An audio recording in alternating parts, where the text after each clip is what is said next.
Hey, somebody's got to get more Fig Newtons. You did? Excellent.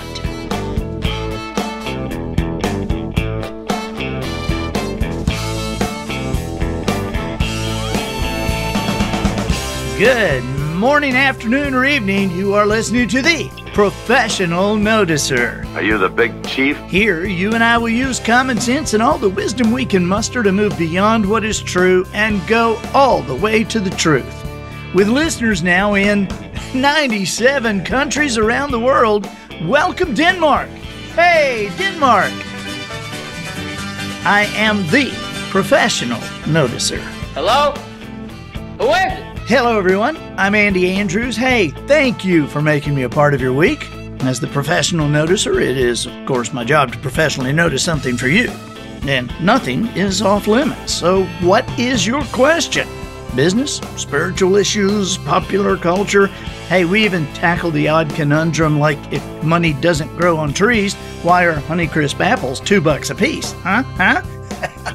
My purpose here today and with every show we do is to play the part of a best friend or coach. I want to help you live the life you would live if all your toughest questions were answered. The Professional Noticer is sponsored this week by Kamado Joe Premium Ceramic Grills. You guys, this is my grill. And as we are coming into the holiday season, this Kamado Joe is something that you don't need to wait until Christmas to get one, okay? Because right now you're going to need to smoke the turkeys, to bake the bread, to cook the pizzas while mom's making the dressing. All the things you can do on a Kamado Joe. There's different sizes. Go to KamadoJoe.com and check this out.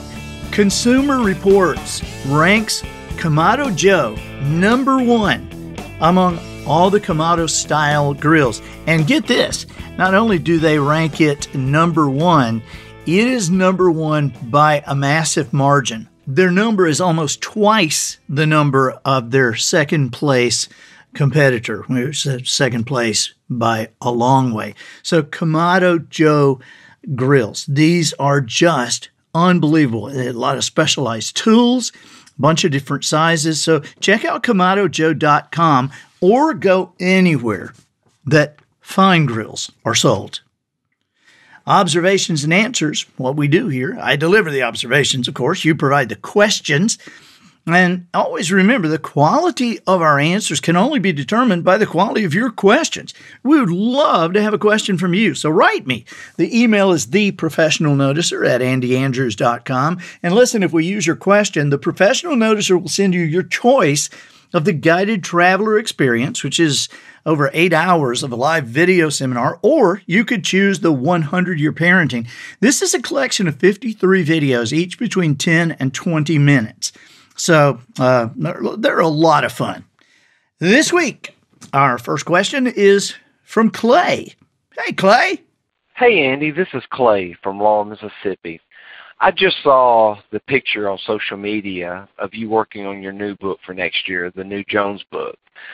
I myself have attempted to write books in the past, and I've had a problem with finishing them. I get real excited at the beginning and get discouraged, and it just gets kind of old and mundane, and then I stop. Now I'm working on a new one, and it really runs through my veins. I'm really excited about it. It's going to be really good, and I want to make sure to finish this one. How do I finish it? I really believe that I'm supposed to be a motivational speaker and an author, and I want to be a good role model in people's lives through the books and speaking engagements. If you could give me any direction on what you do to write and anything of that nature, I'd really appreciate it. I found it interesting to see in the picture that you have a lot of notes and that you're standing and not sitting. I just sit in front of a computer and wait for inspiration to take over. Can you help me, please? Thanks a lot. Clay, good to hear from you, buddy.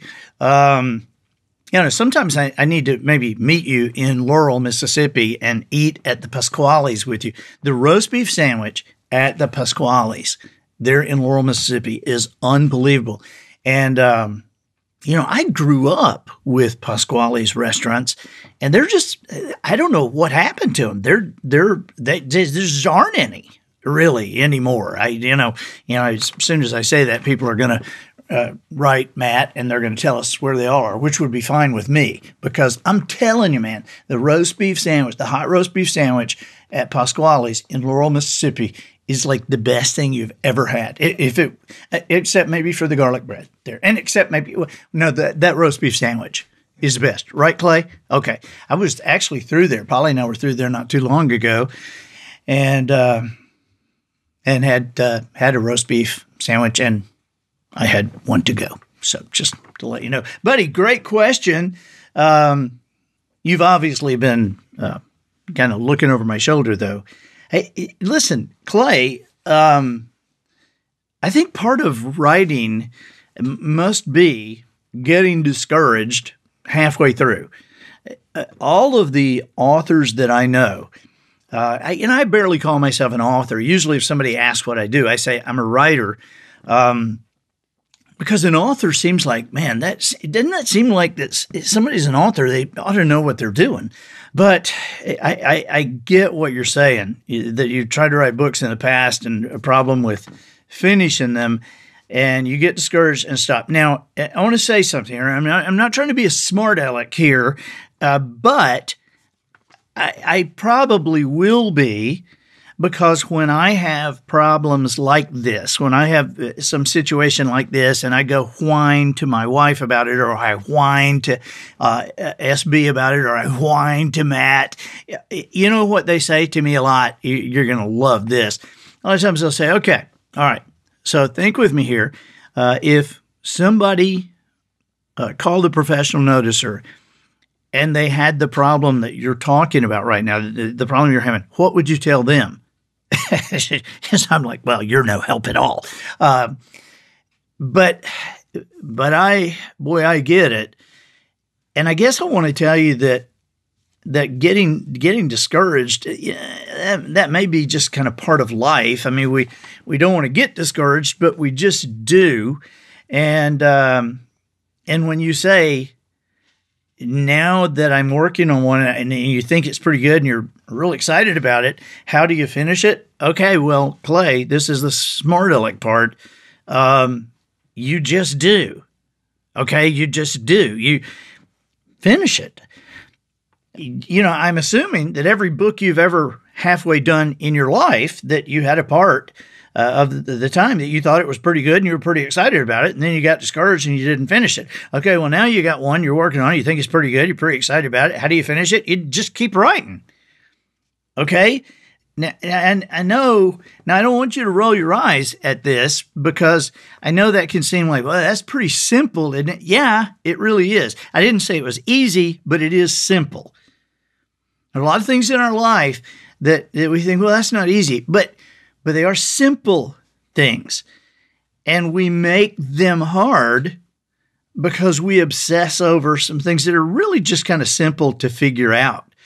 And I got to say, I want to tell you, I mean, this is a place that we tell the truth here, right? And so I'm going to tell you the truth. When you say that you believe that you're supposed to be a motivational speaker and an author, and that you want to be a good role model in people's lives, okay, I got to say, if you believe that you're supposed to be a motivational speaker and an author, you better finish a book, right? I mean, because, but I mean, what are they going to say when they introduce you? Here's, please welcome Clay.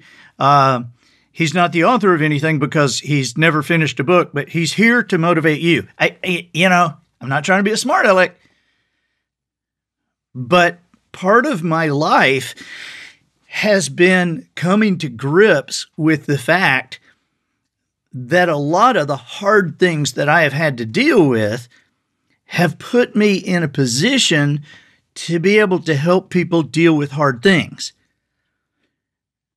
But if I had not had any hard things to deal with, or if I had not dealt with hard things successfully, who needs to listen to me? Right? I mean, you wouldn't have asked me this question.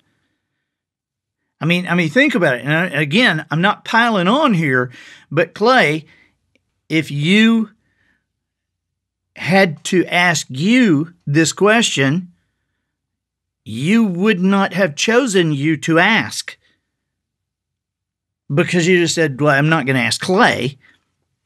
He hasn't finished a book either. Again, not trying to be rude, but buddy, there is a part of this that is lonely and kind of discouraging. And the past few weeks, I've been feeling it too, because I just got through with a book that I've worked on for a long time, and man, you talk about wanting to stop. There were many days that I want to stop, but you know what? I have come to understand that's just kind of part of writing for me. You know, some people I talk to and they say, "Oh, I just love I can't wait to start writing. I just have to drag myself away from the computer." That's not me, buddy.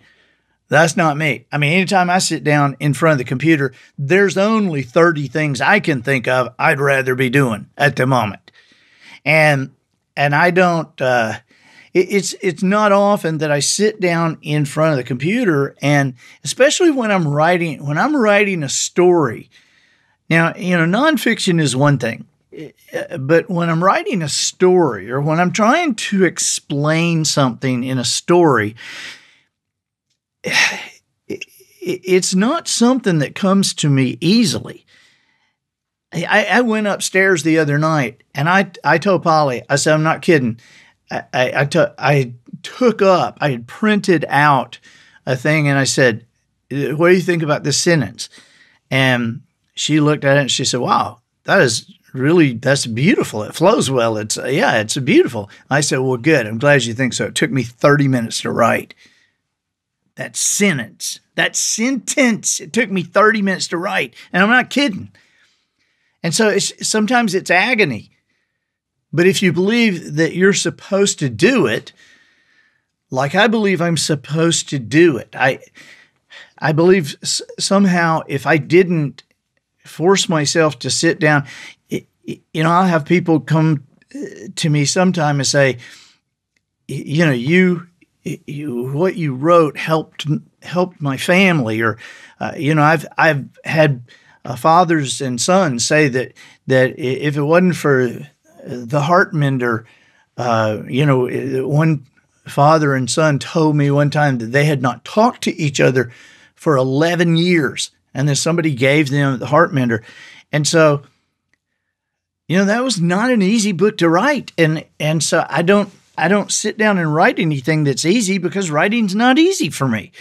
And so I have to remember the purpose. I have to remember my purpose. And so Clay, if you have this feeling deep inside of you that that's what you're supposed to do, okay, then buddy, you have to do it. Just because you got that feeling and that understanding that this is, your purpose in life.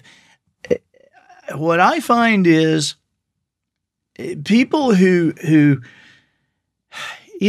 don't, find a purpose in life, they can be aggravated at not having a purpose sometimes, but their life is generally, it seems to flow easier than other people who have a specific area they're supposed to go after, or something they're supposed to do.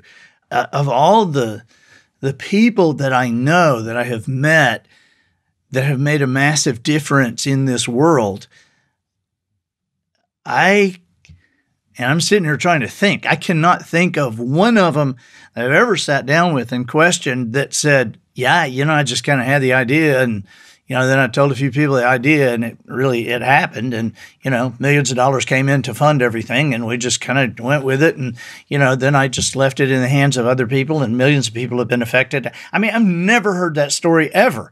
It's a story of struggle and tears and sweat and then some more tears and some more struggle, and it comes to a point, Clay, you're going to have to lean against that wall that is finishing a book for you. You know, for you, the wall is finishing a book. And once you bust that wall down, I will promise you it won't be easier to finish the next book, but you will know that you can. And in that way, there is more calm with it. I'm not necessarily saying it's easier, but there is more calm. I mean, even during the struggle of writing the last book that I wrote, which is not out until next year sometime, but even the struggle of writing it, I never doubted I was going to get finished. I never doubted I didn't know where it was going. I didn't know, what Jones was doing sometimes. It's a Jones book, okay? And it comes out next year sometime. Sometimes I've gone up and I've told Polly, I said, she said, how's it going? I said, well, just down there in the office, just me and Jones, and the old man is not saying a lot. I'll just tell you that. By the way, you say that I had a lot of notes. Yeah, I do. I have them everywhere because I take notes all the time. And then when I get ready to write, I kind of got them in one basket, but I scatter them out and I put them all over the floor and stuff like that. And I do stand a lot when I'm writing, or I probably stand maybe 40% of the time, 40% of the time. And I'll tell you why, because to a large degree, I stay awake better if I'm standing. Man, most people think, Clay, that writing is like, you're looking at the screen, you're keeping your fingers going, but writing for me, obviously, if it takes 30 minutes to write, now it doesn't take 30 minutes to write all the sentences, but some of them it just does. And there's a lot of screen staring time. And I really like to get started early to write because I can just focus better early. But my family is more of a late night family. And so sometimes I get stuck on that late night, early morning thing. And then I'm staring at the screen. And I find myself, kind of wake up and look at the screen and I have a half page of R's written because my finger locked onto the R when I fell asleep. But I do like to stand up and kind of walk around. But I got it's like a lift desk. You've seen the stand-up desks, and that's what I have so that I can. All right, buddy. Well, get after it. Go to Pasquale's, get you a roast beef sandwich, and start writing. All right? Thanks, Clay. I'm Andy Andrews, the professional noticer, harnessing common sense and wisdom to plow through challenges all the way to an answer for you. Hey, here's a thought. I know you can use Google to buy bags of million-year-old pink Himalayan salt for your jacuzzi, and of course then you get them and find the label on the back that says that it expires a year from now. But where do you seek wisdom? There's a difference in knowledge and wisdom. Knowledge will help you determine when you really might need to throw something away. But wisdom will show you that some things actually get better with age. Pure knowledge without the wisdom to apply that knowledge in the proper way is often useless. But allow me to suggest wisdomharbor.com. That's wisdom, Harbor. If you haven't checked it out, go there now. I'm waiting, and I'll set you up with a free guided tour. And then become a member of Wisdom Harbor. It's only $17 a month. Come on. I mean, do it for your family, for your business, and your schools. Wisdomharbor.com. Our next question is from Michelle. Hey, Michelle. Hey, Andy. I have 6 children, 4 boys, and each very different. The oldest 2 are part of a set of triplets. The next in line is a son who has always felt left out because he wasn't a triplet. Everyone makes such a big deal over the triplets that he feels not as good or important. We always introduce him just like all the others, but people always kind of quit listening after they meet the triplets. He's 9, and I can already see so many ways this is affecting him. We homeschool, so he doesn't have tons of other friends or activities to really be able to stand out on his own. He's also shy and has low self-esteem. Are your boys very much alike, or are they different from each other like mine? What do you suggest? Thanks, Michelle. Michelle, thank you for the question. Man, I listen to you, and I feel for your 9-year-old right now. And when you said that you always introduce him just like all the others, but people always kind of quit listening after they meet the triplets. that is awful. I know how that is. I know what that's like. Because it's kind of like he's got some kind of little circus trick there in the room. It's how sometimes people are around me. It drives me nuts sometimes to be with a friend and we'll get introduced to somebody and they'll talk to me and won't even look at my friend. It drives me nuts. So I kind of know what you're, and you know what? I'll tell you this. I was in a store a couple of years ago, and it's down here in Orange Beach, and everybody comes through the beach, right? I mean, there'll be celebrities that come down on vacation, and so you used to kind of running into people like that. But I was in this big box store, and people were running by me. And they were running by me, and they were messing with their phones, and like setting up. But I mean, I saw people running in the store, like a bunch of them. Not 100 or not 50, but probably like 20 or 30 or something. Kind of all different directions. And of course, I'm thinking, man, who's here? Who's here? Some I don't know. Who's there? Is the Beatles or something? I don't know. But I kind of followed this crowd for a minute. And I come and I see, oh, okay, there's two little girls, they're like 6 years old, and they look exactly. Oh, wait a minute, there's the third one, okay, and wow, they are. Oh, wait, there's the fourth one, and identical. No, there's 5 of them. There were 5 little girls, 6 years old, dressed exactly the same way, same haircut. So, I mean, I found out later. Yeah, I looked them up on the internet to find out who they were, but and they were obviously they're kind of, famous for that kind of. But these little girls, boy, they were just little girls. They were posing for pictures, and I felt so badly for. There were 2 other children standing around that were older than they were, and just a little bit. And then the poor dad. Oh, the poor dad. The mom was just trying to watch all of the kids, just trying to make sure everybody was okay. But the poor dad was trying to get this group through the store. Can you imagine just like trying to get the Beatles through someplace?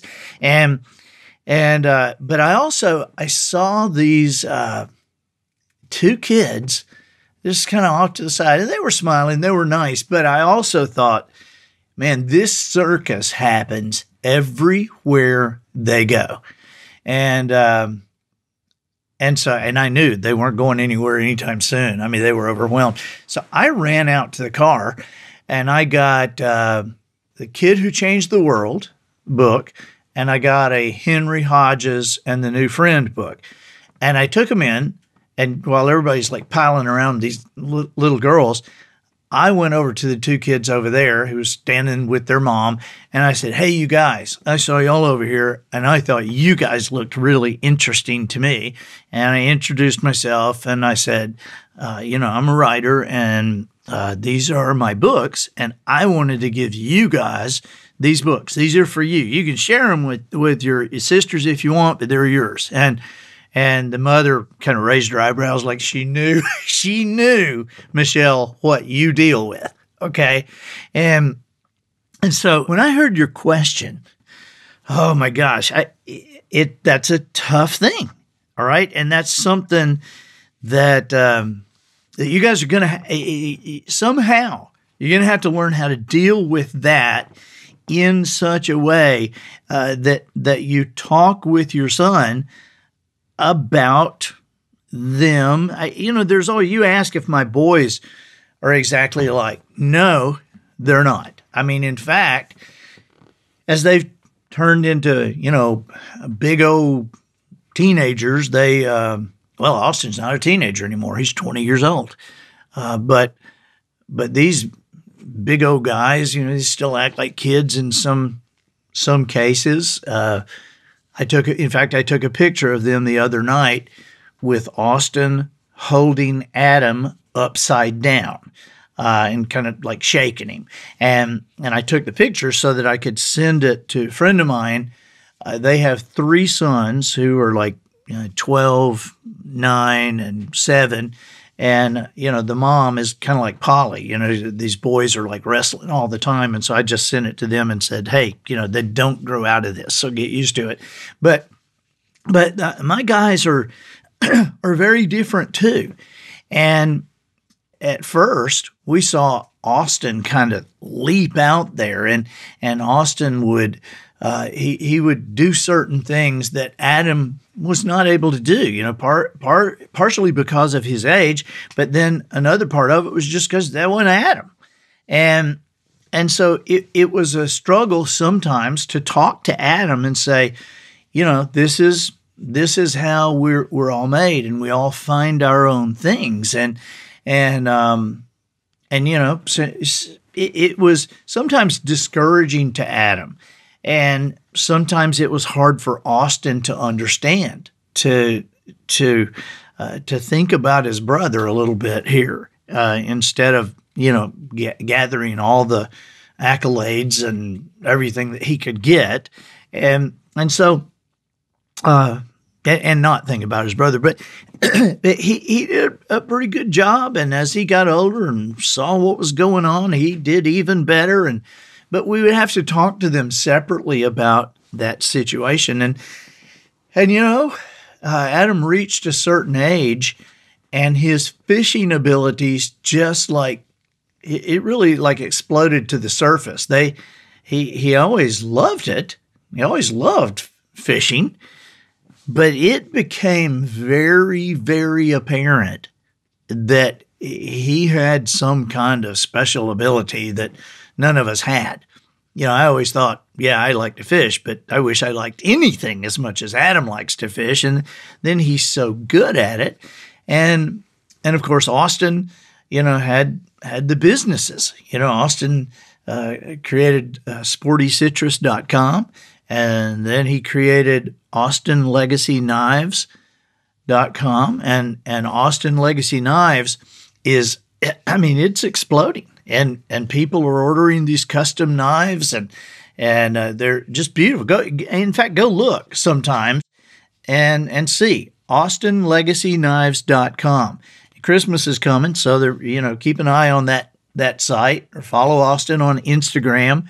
But then Adam and his buddy Dylan, they come up with a fishing business here at the beach, and they're they've listened to their dad talk a lot about being different and doing things differently, and so they created what they call Gulf Coast Nation. If you look at GulfCoastNation.com, there's Adam and Dylan, and they charter for the beach, and their thing is, hey, if you come fishing with us, you don't get seasick because we fish from the beach, and your mom can sit in a really comfortable chair, and we'll have it set up where, if it sprinkles, you can get out of it. If it's windy, you can get out of it. Do you want to have pizza delivered? We can have pizza delivered. Would you like us to cook you a steak on the beach? We can do that too. And they're catching huge fish. They're tagging and releasing sharks. They had one night this summer, Matt, 6 tiger sharks in one night.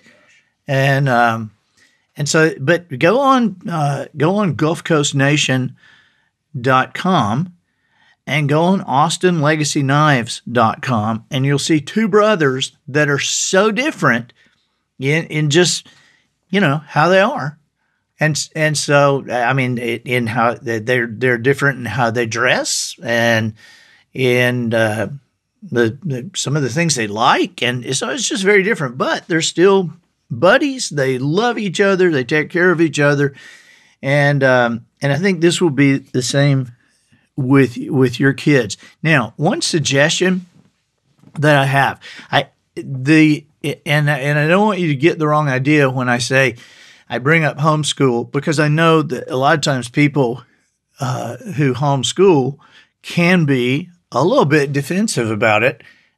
And the reason is because, sometimes you get kind of taken to task for it. Now, let me just say very quickly, I know this because we homeschooled Austin for a while. All right.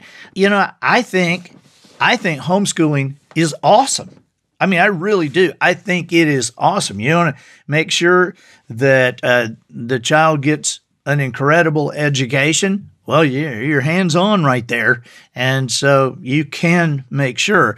But I also know that different things, there are different things for different families, but there are also different things for different children within the families. Okay, there was a time that homeschooling was perfect for Austin, but then there came a time when it was not the best thing for Austin. Now, Adam, had we homeschooled Adam, it would have been a disaster. Now, but I hold up some of my icons. Tim Tebow was homeschooled. I've got several great friends that they were homeschooled. I've got several friends that homeschool, several close friends that homeschool their children. But I also find that it's just like us, Michelle. One food doesn't do it for everybody. One color doesn't do it for everybody, and one style of education doesn't necessarily do it for everybody. So I just throw that out there to say there may be a situation. In fact, who do I know?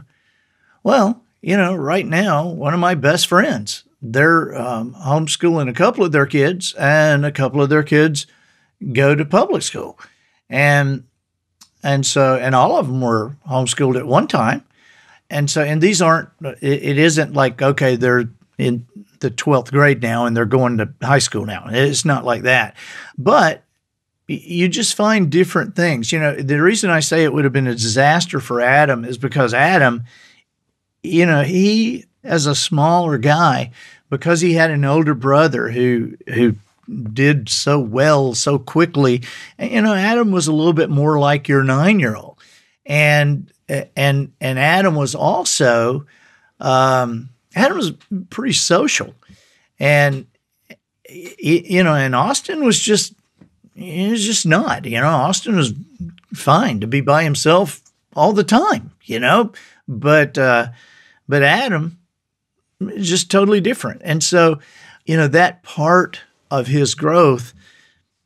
And there is, listen, we could talk forever about education in America, and I could get on my soapbox about a lot of it too. But there's some great schools, there's some bad schools, there's different reasons people make educational decisions. Some of it has to do with geography, some of it has to do with the quality of education in the area, some of it has to do with the way people believe. But I also want to just encourage you to trust the process and the relationships that you have already created with your children. Don't feel like if they go over to somebody's house and watch TV that their lives are going to be ruined. All right. Unless you never let them watch TV, then you're going to have a problem. I'm just telling you. Because if they never watch TV ever, sometimes I'll have people go, oh, my kids, we don't ever let them watch TV. Really? Well, at some point they're going to watch it. I understand that there are certain things you don't want them to experience. I understand there's some words you don't want them to hear. But unless you plan on keeping that kid in a closet until they're 85, they're going to hear them at some point. They're going to hear these words. They're going to see this stuff. And the only thing that you can do is have a relationship strong enough and have the situations in such order that you can be there when they hear that. I mean, you don't want the kid hearing the first time he hears this word or hears this situation, you don't want that kid to have it explained by a sixth grader, all right? You want to be the one that explains it. That's why when your child is 9 years old, you want to spend time with them in different places. Because I remember Adam. I remember being at camp with Adam and being in this, we were out in this blind, and we're on the edge of a field, and we're watching for deer and for hogs. And I never will forget Adam looking at me and saying, and he's like, I don't know, about 7, I guess, 7, 8. And he said, Dad, what is abortion? Well, I couldn't run, right? I'm in this blind, and we're kind of whispering and being quiet. I couldn't run. I couldn't say, well, go find your mother. He wanted an answer, but he was also, because of our situation, he was patient with me to come up with one. And it was a time we talked, and I look at, Adam's belief structures now at 17, and Adam has very strong beliefs about certain things, and that's one of them, by the way, and he can explain why he believes these things. It's not just like, well, my mom and daddy always thought that, and so I guess I think that too. That's good when somebody's 3, but there are rules that apply. There are rules that are great rules for a certain time in somebody's life. Do not cross the street without holding somebody's hand is a great rule, but not forever. There's a time when that's not a great rule anymore. So, Michelle, keep after it, and just, you can't talk to your son too much, to all your sons, about the situation on both sides.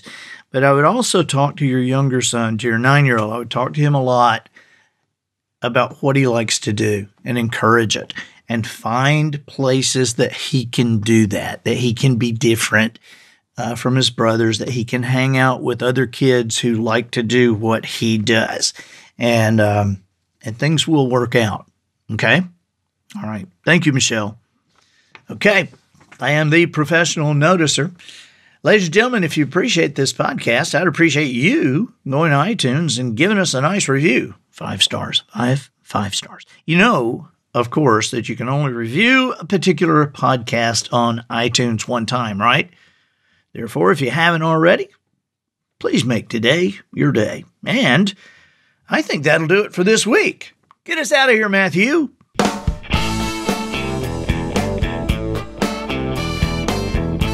So, ladies and gentlemen, and to the girls and boys who aspire to become ladies and gentlemen, we have reached the end of another episode of The Professional Noticer. In a world where common sense has become a superpower, I'm harnessing the mental energy I have for you, seeking wisdom, making observations, and endeavoring to answer tough questions in a way that will empower your family and your business. I'm Andy Andrews. Until next week, smile while you talk. Shake hands with the kids you meet, and make sure you have an answer to the question, what's the worst that could happen? because you better figure it out before someone talks you into doing what you're about to do. And so, until next week, goodbye.